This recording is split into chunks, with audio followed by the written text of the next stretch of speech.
The movie industry began from the combination of three things: public and popular entertainments, physiological phenomena, and technological developments. One of the first movie makers was Edward Muybridge. Muybridge was setting a bet for two gentlemen. The bet was if a horse always had at least one leg on the ground when running or if not.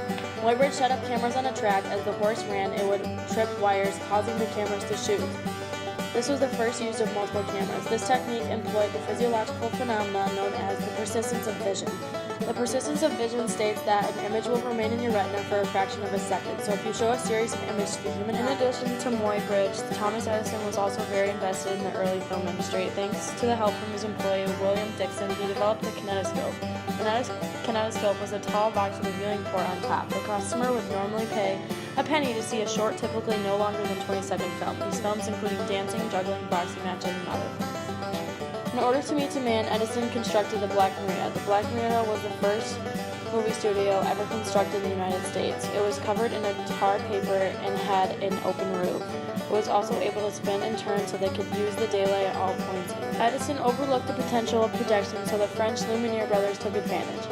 In 1894 and 1895, they invented the cinematograph, which was both a camera and a projector. It was a small and convenient. The first films were known as cinema of attraction. These movies typically were one shot with no edits, and for Edison's films from a fixed of unmoving positions. The Lumiere showed the first film narratives or films with the story and moved to the camera around so action can travel towards and away from the camera. Charles Spencer Chaplin was born in London, England on April 16, 1889. Charles was thrown into his own resources when he was 10 after his father died and him and his siblings had to fend for themselves. Both of the Chaplin's parents were part of the show business, and him and his siblings seem to have inherited their natural talents.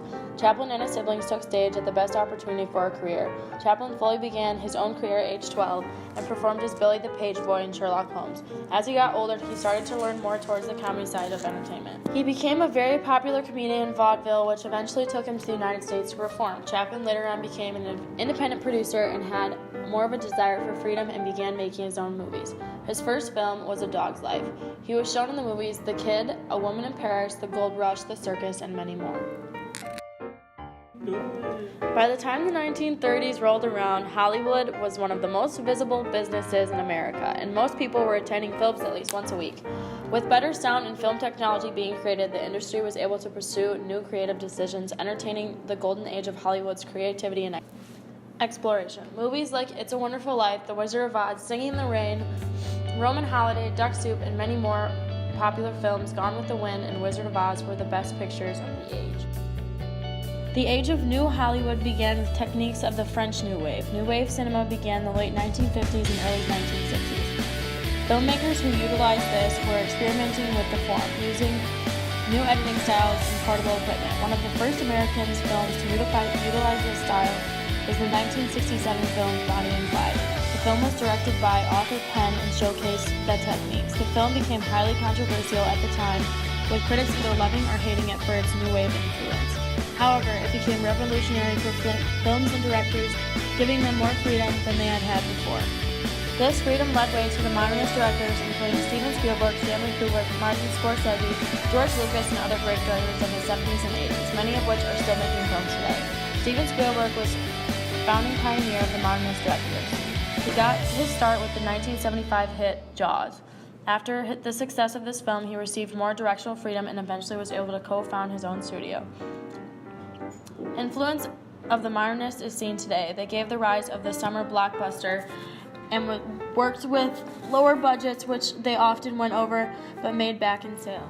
Now the well-known director receives a larger budget, while the ones that are still up and coming begin with a lower budget than the modernists had. Today we are able to watch all of these movies through streaming services like HBO Go and Netflix. Both of these services got their start in the 1970s. HBO in 1972 and Netflix in 1977. HBO began as a paid-for premium cable service, and they gained popularity in the late 80s and early 90s. The late 90s, they began creating original series and are still doing so today.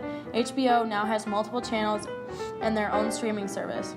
HBO Go, which allows customers to pay for their content and watch it on mobile devices. Netflix began as a mailing service where customers would order the movies they wanted to watch and receive in return them in the postal service. In 2007, their online service fully launched and became incredibly successful, making rental stores and Blockbuster absolute and allowing them to begin creating original content in 2013.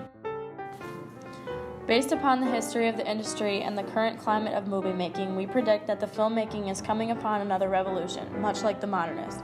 The modernist movement was nearly 40 years ago, and with the new advent of streaming services, a change enacted by those passionate in the industry is bound to come.